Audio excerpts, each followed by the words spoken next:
राधे कृष्णा। कृष्ण भक्तों को मेरा प्रणाम। तो चलिए आज से मैं आपको एक रिक्वेस्ट कर रही हूँ कि आज से हमारे अध्याय शुरू होने वाले हैं।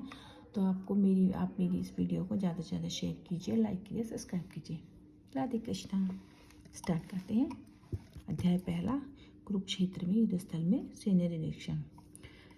इसमें धृतराष्ट्र कहते हैं, हे संजय, युद्ध भूमि कुरुक्षेत्र में युद्ध स्थल की इच्छा से एकमात्र हुए मेरे तथा पांडव पुत्रों ने क्या किया, उस पर संजय बताते हैं। तात्पर्य, भगवत गीता के बहुपठित आस्तिक विज्ञान है, जो गीता महात्म्य में सार रूप में दिया हुआ है। इसमें यह उल्लेख है कि मनुष्य को चाहिए कि वह श्री कृष्ण के भक्त की सहायता से समीक्षण करते हुए भगवत गीता का अध्ययन करे और सर्वर्थ प्रेरित व्याख्याओं के बिना उसे समझने का प्रयास करें। अर्जुन ने जिस प्रकार से साक्षात भगवान श्री कृष्ण से गीता सुनी, उसका उपदेश ग्रहण किया, इस प्रकार की स्पष्ट अनुभूति का उदाहरण भगवत गीता में ही है। यदि उसी गुरु परंपरा से निजी स्वार्थ से प्रेरित हुए बिना किसी को भगवत गीता समझने का सौभाग्य प्राप्त हो, तो वह समस्त वैदिक ज्ञान का, विश्व में समस्त शास्त्रों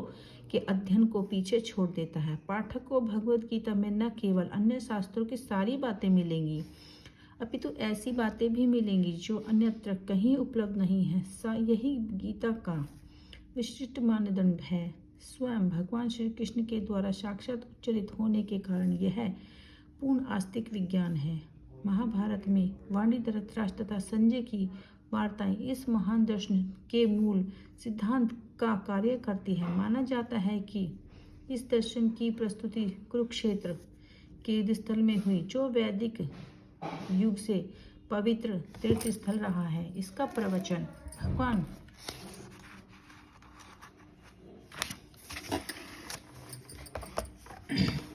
भगवान द्वारा मानव जाति के पथ प्रदर्शन हेतु तब किया गया जब वे इस लोक में स्वयं उपस्थित थे।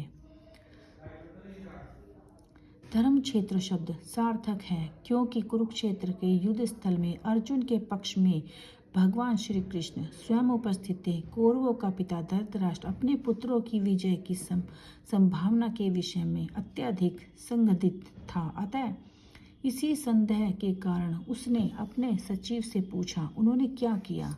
वह अग्रस्त था कि उसके पुत्र तथा उसके छोटे भाई पांडु के पुत्र कुरुक्षेत्र की युद्ध भूमि में निर्णयात्मक संग्राम के लिए एकमात्र हुए।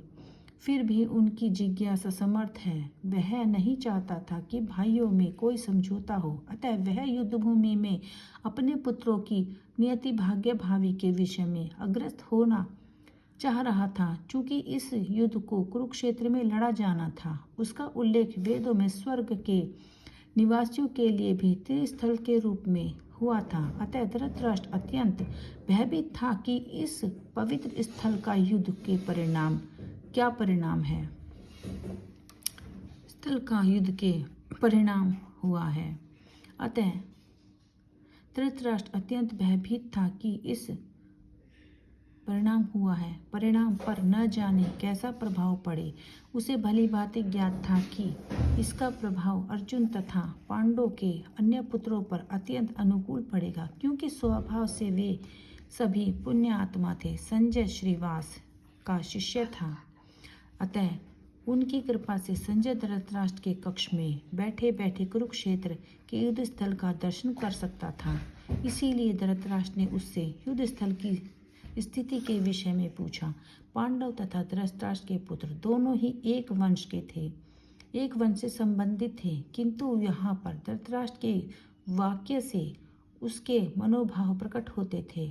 उसने न जान पूछकर अपने पुत्रों को कुरु कहा और पांडवों के पुत्रों को वंश के उत्तराधिकार से अलग कर दिया। इस तरह पांडवों के पुत्रों अर्थात अपने भतीजों के साथ धृतराष्ट्र ने विशिष्ट मन स्थिति समझी जा सकती है।